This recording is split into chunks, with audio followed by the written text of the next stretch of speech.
Welcome to Whispering Blooms, a Stripology sew-along.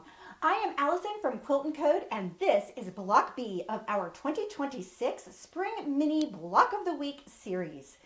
Follow along as we build this quilt block by block, week after week. You'll find the pattern in the description. Subscribe to stay on track, and grab a kit if you'd like to sew with the exact fabrics. Now, let's go sew.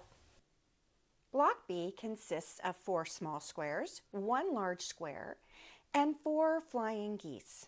These flying geese are going to be 1 3/4 by 3 inches. So I am going to bring out my Stripology quarters mini to create these flying geese. To start, I've brought out one of my larger squares. This is the 5.5-inch cream square. And I have one of my smaller squares. This one is a 4-inch green square. I want to place this 4-inch green square smack dab in the middle of that square. In order to find that, I'm going to finger press my edges here, and then I'm going to turn it the same way over here, and you can see they're really creased. I did use an iron for this. You can finger press, you'll be able to see it better with just a finger press. And so now I'm going to stick this square smack dab in the middle, and I can see how I'm lining up my corners nice and neat with my creased lines there. So now I'm going to take this, oops, off just a little bit. So I would like to cut this in half this way. And so I am going to line up with my last slit right there. I don't have enough room on this particular ruler to be able to line up my my diagonal line on the outside square, but you can see that it is lining up nicely on the inside square. So I am going to cut this in half, straight down the middle. Make sure I got all the edges perfect, and then now I'm going to go and stitch 1/4 inch on each piece on this long edge. Once I have stitched my 1/4 inch along here on both of these, I want to make sure that I am pressing toward my larger square. Sometimes this step is a little confusing. I'm going to take my green to my cream here. And notice that I am not nesting my seams. I have goosey beaks hanging out here at the side. And so this right here is creating the square that I am now going to do the same thing I did before.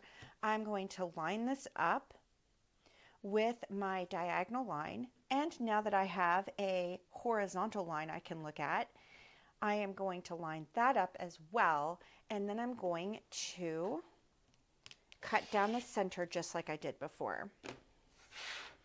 And just as I did before, I'm going to take these two to the sewing machine, and I'm going to stitch down 1/4 inch on each of these long edges. Before I take these to the iron, I want to cut a little snip right to my seam line. And I want to fold this in half so that I can get it directly in the center. And I'm just going to make a little snip right there to the seam line on both of these. That way, when I open this up and take it over to my iron, I can iron both of these to that larger fabric, which is what I want. The smaller fabric, I want those seams going away from that smaller fabric. So I'm going to do the same thing over here, where I just fold this in half, make a little snip, and then I'm going to take it to the iron. Once I've pressed this, you can see that the seams are going out to that larger fabric. My larger fabric is the fabric that is going to be the wings of my geese. I want to place my geese so that the green right here is vertical to the cutting station, okay? And then I'm going to bring over my quarters mini Stripology ruler. I want to demonstrate that right here you have black lines These are diagonal lines that are going 45 degrees off of the slits in your ruler. This is where I'm going, this point right here is where I want to line up my goose. But before I do that, I want to make sure I remember where I'm going to be cutting. So I can use my stickers, and I'm going to place one on the 0. This is my blue. These are my first cuts. And I'm going to place them at 0 and 1 3/4. Notice that I'm using the slit that is positioned up. And that's why I like having the stickers there, because then I can see exactly what slit I need to put that into. My second cuts are going to be on the 0 and the 3 inches. So I'm going to mark those in red, but I'm going to start with my blue cuts. I have lined up the tip of my goose with the tip of the 45-degree lines there. And notice how my 45-degree lines are coming off on my wings just beautifully. And then I am going to cut on the 0. And I'm going to go over here and I'm going to cut on the 1 3/4. Then I can bring that goose out and just stick it up here to the top. And I'm going to turn this around just like that so that I can do the second goose. So I'm going to line it up just the same way. So I'm lining the tip of my goose right up here with the tip of my Stripology ruler's diagonal lines. And then I'm going to cut, and I've got to make sure that my diagonal lines are on the wings there just like that. And then I'm going to cut on my 0 line. And I'm going to cut on my 1 3/4. All right, now I have 2 beautiful little flying geese with perfect 1/4 inch tips right there, but I need to trim off my sides.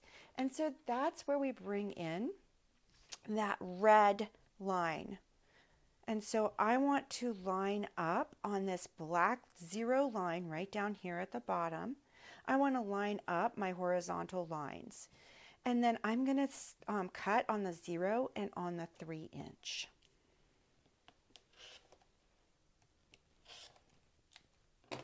And that will trim off those edges so that I get my perfect little goose.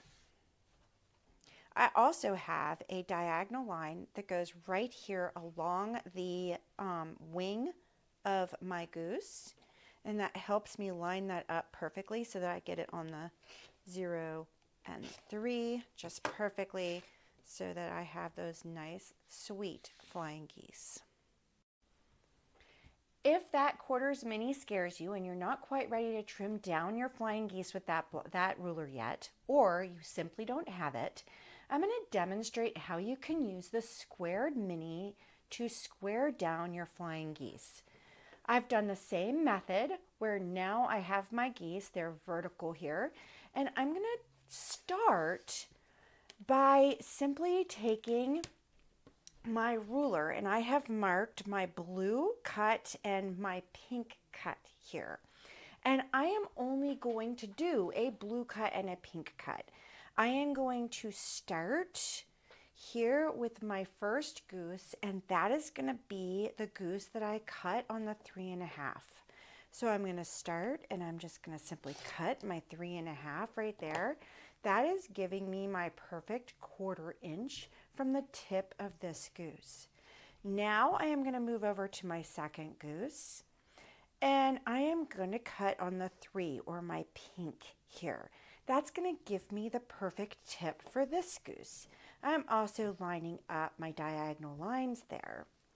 So there we go. Now I have the tips are a 1/4 inch, so that's perfect. I'm going to get rid of this. Now I'm going to take my ruler and I'm going to turn it over to my 1/4 inch side. I'm going to line up on the dotted 0 line here with my goose. Okay, so I've got my 1/4 inch here and I've got my dotted line here. And now I'm going to cut on that 1 3/4 inch line, just like that. Okay, I am going to do that with this other one right here before I turn things around again so that you can see that you have a dotted line here for your 0 line. That's the line that I want to line up the edge of my goose with, not the 1/4 inch line. I want that dotted line. Okay. And now I am simply lining that up. I'm just squaring off this other edge with that 1 3/4 inch line. Okay. Now I'm going to turn my ruler back over to my whole number side because now I need to trim my wings and I need them to be 3 inches. So when I turn this ruler over, I can see how when I line up my diagonal lines here, I am on the 0 and I'm on the 3. And so I can now cut on the 0 and on the 3, and using my Stripology squared ruler, I am able to get that 1 3/4 by 3 inch flying goose. Now that my gorgeous flying geese are done, I can simply put this square together using a simple 9 patch. So I'm going to go ahead and place everything the way I want it. And if I were chain piecing, I would probably stick several of these on top of each other, and that way I can just keep going. And then I need my big square in the center and my 4 little cornerstones out here to the side. When I say I'm going to sew it as a 9 patch, that means I'm going to sew this one to this one, this one to this one, this one to this one. And then I'm going to come back and finish the rows, and then I'll put the rows together. My rule of thumb for pressing these blocks is the outer rows are going to be pressed out and the inner row is going to be pressed in. So in, out, out. That's how I remember it with all my 9 patches. It works most of the time. And then all I'm going to do is nest these seams, and with any time that I have to nest seams, I really do like to use a little pin there just to make sure they're perfect with these little itty bitty projects.